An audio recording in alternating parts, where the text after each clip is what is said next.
Sir मैं इस वक़्त सवाल करना चाहूँगी अपने बहुत ही अज़ीज़, अपने मोहतरम, अपने प्यारे सर सैयद वकील शाह साहब से कि उनका एक कॉम्बिनेशन है सर्विबैथ और वो अक्सर सर्वाइकल स्पॉन्डिलाइटिस मादे की बात करते हैं। तो मैं चाहूँगी कि वो मैं डिटेल से उनके मुँह से सुनूँ इसके बारे में कि ये मादा होता क्या है?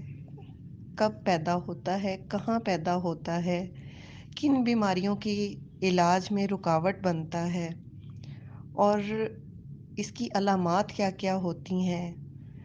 तो और इसके अलावा ये जो इतना प्यारा सा कॉम्बिनेशन है सर्विबैथ, इसको जो कॉम्बो किया गया है जिन मेडिसिन्स के साथ, वो मेडिसिन किस बिना पर उन उस कॉम्बिनेशन में ऐड की गई हैं। तो बड़ी मेहरबानी होगी अगर हमें ये डिटेल से इसके बारे में बताएँ क्योंकि ये कोई गैर अहम चीज़ नहीं है। बहुत जिस तरह से बुखार कई बीमारियों में रुकावट बन रहा है उनके इलाज में, इसी तरह से मुझे लगता है कि जैसे ये मादा भी इसी तरह से ही है। ग्रुप के तमाम मेंबरान को अस्सलाम वालेकुम। जी सर, अस्सलाम वालेकुम सर, कैसे हैं आप? ठीक हैं? सर ये क्वेश्चन आया था तो मैंने ग्रुप में सेंड किया है, तो मैंने कहा बाकी भी जितने हमारे ग्रुप के मेंबरान हैं तो उनकी भी रहनुमाई हो जाएगी, क्योंकि बहुत से डॉक्टर्स जो हैं वो बाद में ग्रुप में ऐड हुए हैं, तो इस पे बात करते हैं। तो आपने ये क्वेश्चन सुन लिया है तो काइंडली इस पे आप आंसर दें। जी डॉक्टर साहब, ये सर्वाइकल स्पॉन्डिलाइटिस जो एक बीमारी है, उसकी मुनासबत से जो सर्विबैथ मेरी दवा है, ये एक शुगर की पहले दवा मेरी ये बनी थी। शुगर जो बीमारी है, जो मैंने शुरू शुरू में समझा कि ये गदूद एक है, लबलबा भी एक गदूद है, उसकी खराबी की वजह से ये बीमारी जन्म ले रही है। तो उसकी मुनासबत से मैंने आयोडियम इसमें ऐड की। कॉपर की डेफिशिएंसी है या खासियत है कि वो फॉरेन बॉडी को अंदर रहने नहीं देती है, तो मैंने कॉपरोमेट इसमें मिलाई। शुगर के मरीजों को जो जड़ों में फसल होती है, जैसे जिनकी नीचे ज़मीन में उगती हैं, गोभी है या बादी चीज़ें हैं, तो उसमें से मैग्नीशियम कार्ब को मैंने लिया। जो हम इतना केमिकल खा रहे हैं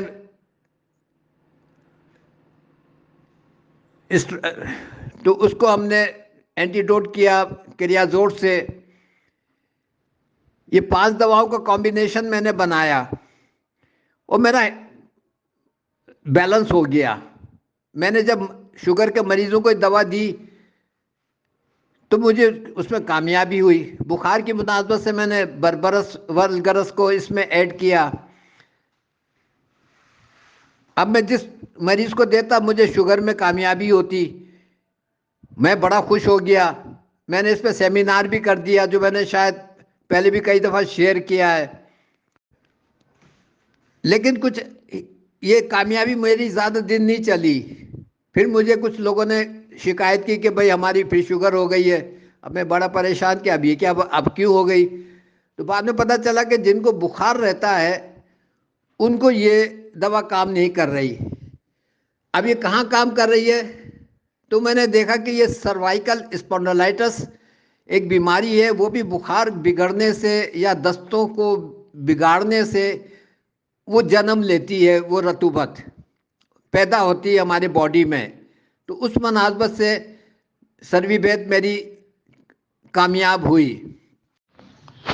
जी सर, ये आपने जो नेम इस कॉम्बिनेशन का रखा है सर्विबैथ, तो ये शुरू शुरू में तो मुझे बहुत से डॉक्टर्स के पैगाम आता है कि हम इसको मेडिसिन को मटीरिया मेडिका में ढूंढ रहे हैं, हमें मिल नहीं रही, और नेट पे भी सर्च किया है, ये मेडिसिन नहीं मिल रही।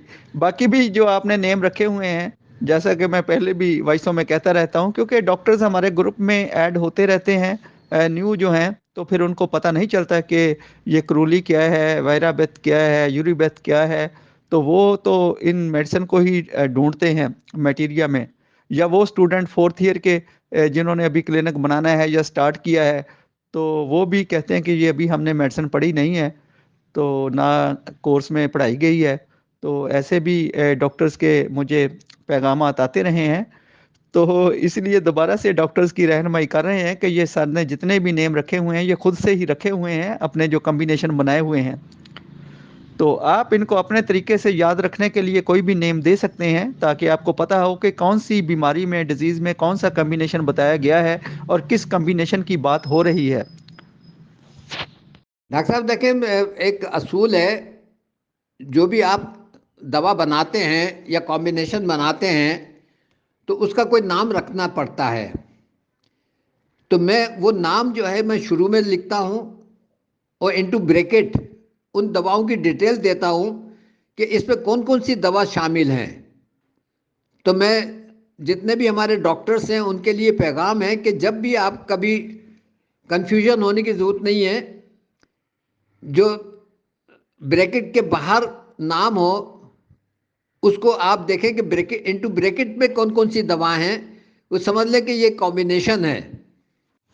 जी सर, बहुत शुक्रिया जी। बिल्कुल ऐसा ही है कि आप पहले भी बताते हैं कि ये मेडिसिन क्यों सिलेक्ट की गई है, और कॉम्बिनेशन जो आपने बनाया है उसकी मेडिसिन नीचे लिख दी जाती हैं कि कौन कौन सी मेडिसिन है और कौन कौन सी पोटेंसी शामिल की गई है।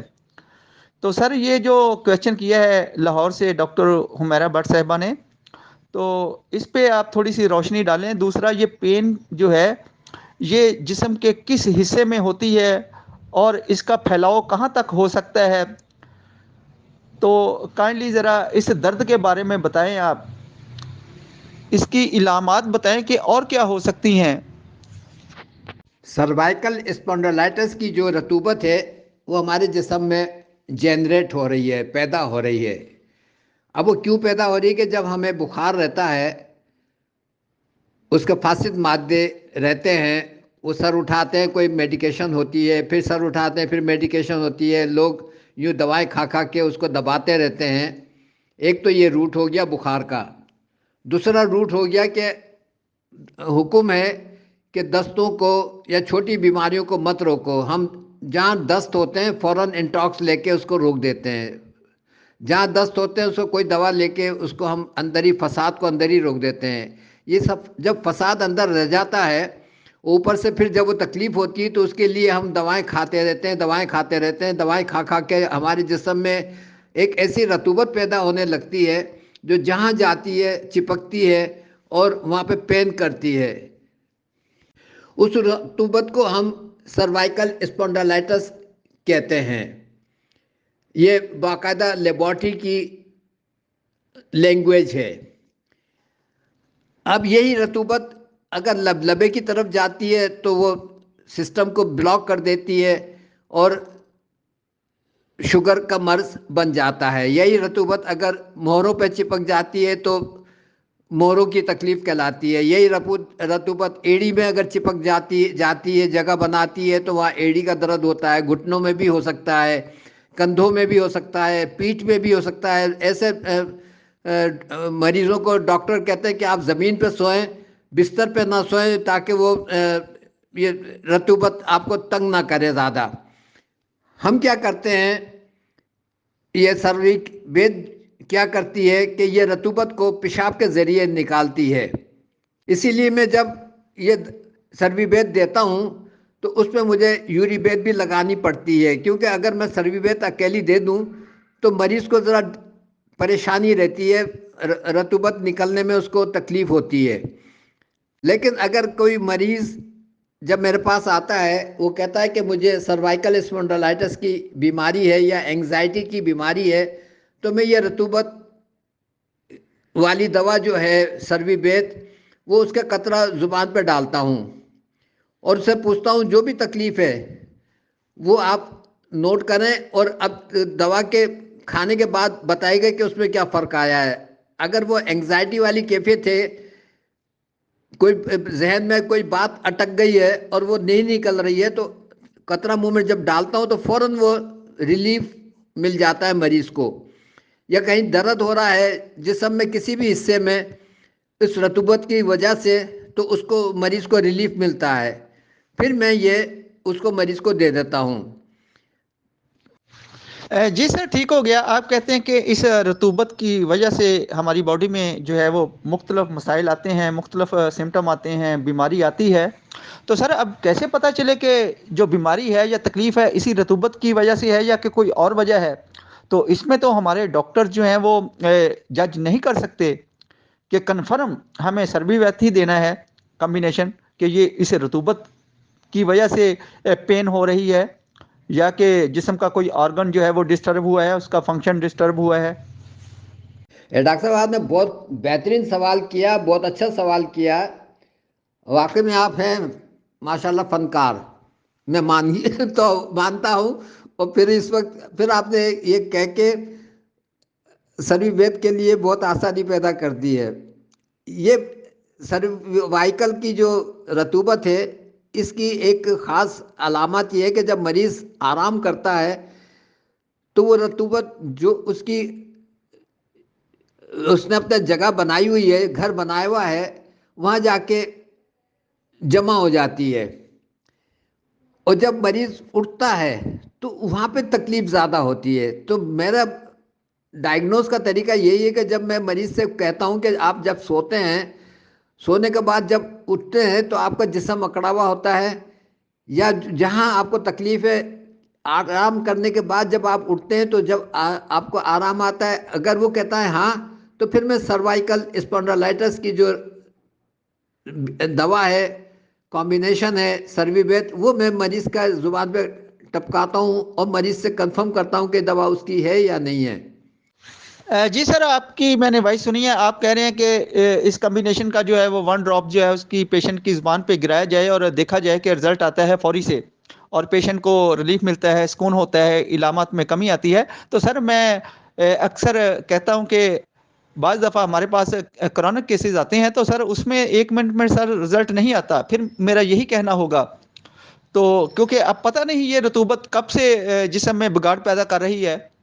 ये तो कोई कंफर्म नहीं होता कि एक्यूट है कि क्रानिक है। तो क्रानिक केस में तो ऐसा बिल्कुल भी नहीं होगा कि 1 मिनट में पेशेंट को रिलीफ मिले, या बाज़ दफ़ा इतनी सीवियर पेन होती है, घुटने में दर्द है, वो पेशेंट कहता है कि जी मैंने बहुत सी मेडिसिन खाई हैं, ये 6 माह से मुझे हो रही है, बहुत तंग कर रही है ये पेन मुझे। तो सर 1 मिनट में कैसे उसकी पेन जो है वो इससे ठीक हो जाएगी? दूसरा, ये कंफर्म नहीं होगा कि ये आया कि उसी रतूबत से है या कि उसमें कोई और वजह भी बनी है, घुटने में खला है, हड्डियों का कोई मसला है, कॉर्नर बढ़ गए हैं, या कि स्वेलिंग है या चोट लगी थी जो गर्मियों में अब सर्दी में वो उसकी पेन जो है वो फील की जा रही है, पेशेंट में महसूस होती है। तो ये सारी चीज़ों को देखना होगा। तो कैसे डॉक्टर्स फौरी से इस कॉम्बिनेशन को दे देंगे जब तक कंफर्म नहीं होगा? ये सवाल भी आपने बहुत अच्छा किया है। हकीकत में ये बात सही है आपकी कि अगर वो मर्ज पुराना हो जाता है, काफ़ी पुराना होता है, तो वो 1 मिनट में उसमें या 2-3 मिनट में उसमें रिजल्ट नहीं मिलता, 3-4 दिन में जाके रिजल्ट मिलता है। लेकिन थोड़ा बहुत हिलजुल हो जाती है, या ये कि मरीज कहता है, कंफर्म करता है कि मैं जब आराम करके उठता हूँ तो मुझे तकलीफ होती है, तो मैं फिर सर्विवेद उसके लिए सिलेक्ट करता हूँ। जी सर, ठीक हो गया। आपने अपनी वॉइस में थोड़ा-सा इसके बारे में डिटेल बताई है कि पेशेंट में जो है वो खिंचाव पाया जाता है। दूसरा, कन्फर्म हो जाता है कि पेशेंट को थोड़ा रिलीफ मिलता है। तो सर बाज़ दफ़ा ऐसा भी होता है ना कि जब पेशेंट हमारे पास आता है तो उसको बहुत से सिम्पटम होते हैं। उसको शुगर भी होती है, ब्लड प्रेशर भी होता है, उसका मैदा भी ख़राब होता है, जॉइंट पेन भी होती है, कमज़ोरी भी है उसको। वो कहते हैं मुझे बेचैनी भी रहती है, नींद भी नहीं आती। तो सर इसमें फिर क्या करना होगा? इस तरह के पेशेंट को सर्बिवैथ अकेला देना होगा कॉम्बिनेशन, या कि इसके साथ आपके कोई और कॉम्बिनेशन भी लगाना होंगे या कोई मेडिसिन सेलेक्ट करना होगी? इस तरह का पेशेंट का ट्रीटमेंट करना इस तरह के, तो वो बड़ा पेचीदा सूरत हाल होती है हमारे डॉक्टर्स के लिए, क्योंकि ये इम्तिहान होता है हमारे डॉक्टर्स का, इस तरह के पेशेंट को फौरी से रिलीफ देना। तो कोशिश तो डॉक्टर्स की यही होती है कि फौरी से माशाल्लाह से इसके सिम्टम बेहतर हों। मगर सर बाज़ दफ़ा ऐसा नहीं होता, पेशेंट परेशान होता है, वो कहता है मेरी तकलीफ वैसे की वैसी है। तो सर इस पे ज़रा रहनुमाई फरमाएं हमारे डॉक्टर्स की कि इस तरह के पेशेंट को हम कैसे ट्रीट करें? डॉक्टर साहब ये भी अच्छा सवाल किया आपने।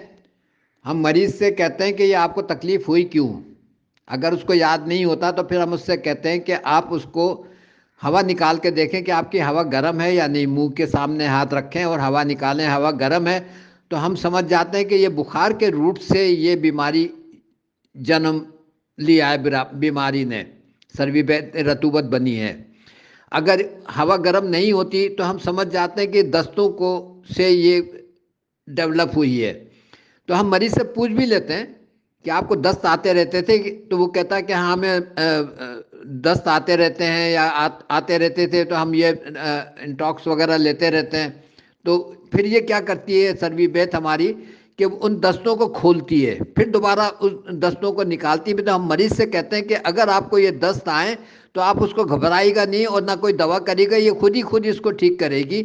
अगर ज़्यादा से ज़्यादा हम ये कहते हैं कि अगर आपको कोई शिकायत हो तो आप हमसे रब्ता करेगा, हम आपको इसके साथ दवा ऐड कर देंगे, या तो आर्सेनिक एल्बम हम उसमें देते हैं ताकि वो मरोड़ वाली कैफियत ख़त्म हो जाए, या अगर मर्कसाल वाली कैफियत है कि मरोड़ बाद में भी रहे तो हम उसको मर्कसाल दे देते हैं। अगर ये बुखार के रूट से आया है बीमारी तो फिर उसके हिसाब से हमें बुखार की दवा या तो लगा देते हैं, हम उसी वक्त लगा देते हैं, या मरीज से कहते हैं जब आपको बुखार हो तो आप ये दवा को कंटिन्यू रखिएगा और हमसे ये दवा भी ले लीजिएगा ताकि हम अलामात के मुताबिक आपको दवा दें, ताकि ये रतूबत जो है सोर्स भी उसका ख़त्म हो जाए कि कहाँ से आई थी, वो भी चीज़ कवर हो जाए। तो उसका नुस्खा फिर ऐसे बनता है, बुखार के हिसाब से अगर आए कि पहले हमने सर्विबेट दे दी, फिर यूरिबेट दे दी, फिर BQ, कुरुली, वायराबेट, तीनों में से कोई एक दवा हम सेलेक्ट कर लेते हैं और रात को हम नेट्राम्योर दे देते हैं ताकि सोडियम क्लोराइड का जो रिक्वायरमेंट है वो बॉडी में बैलेंस हो जाए।